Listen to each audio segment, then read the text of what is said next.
Stay with me in this forest for just 3 seconds. 1, 2, 3.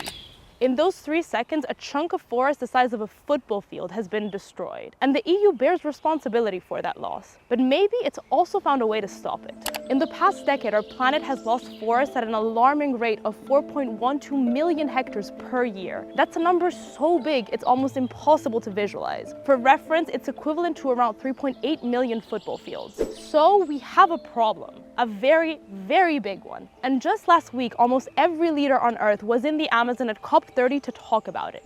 Europe, for its part, might have found a solution, or at least the beginnings of one.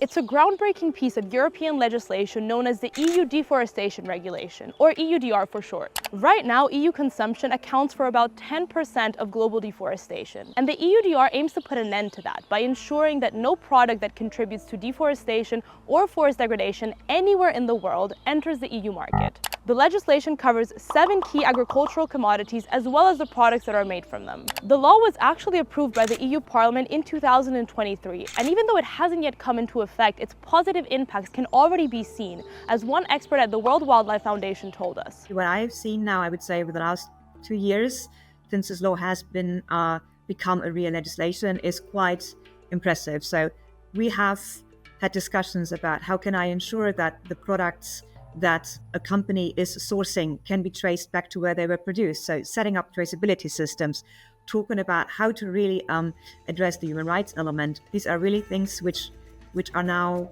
under discussion, which are under development, and where we know certain companies are already fulfilling them. Not only is the EUDR pushing European companies to pay closer attention to their supply chains, it's also driving positive change in many of the EU's trade partners in the developing world. In Thailand, for example, where forests cover 30% of land area, investments are being made to ensure that Thai agricultural exports are EUDR compliant. We spoke about this with Dr. Ajari Tavernmas, who has been working with the Thai Ministry of Agriculture to ensure Thailand's preparedness for the EUDR. From the farmer levels, the grower levels, to the production level, to the factories level, to the export level, the commitment is there, and the system's also there. Thai government and private sectors have been built so many systems: geolocation system, satellite image, the remote sensing image, traceability systems. So I think it's such a big change in this agricultural country like us to make that step.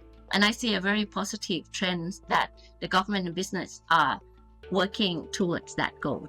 Unfortunately, there is now a possibility that the EUDR might never actually come into effect. The rules were initially supposed to apply from December 30th of 2024, but then the EU postponed their application by 1 year to December 30th of 2025.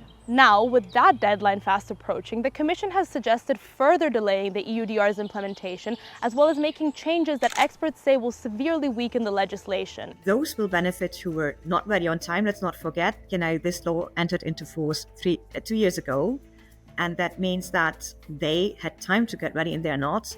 Those ones who did not invest the money to be ready will benefit from it, and also those ones who want deliberately not like to fulfill the rules. Among the EU's trading partners too, those who have been investing to comply with the EUDR are experiencing frustration over this constant backpedaling. It's very chaotic now in Brussels, like all the changes of regulations, and I think these uncertainties really cause the frustrations, especially for the good kids like us, for the one who already been working hard to respect the system. So imagine the last year you've been invest on this system, you've been working to collect all your geolocation for your clients, but you get nothing back.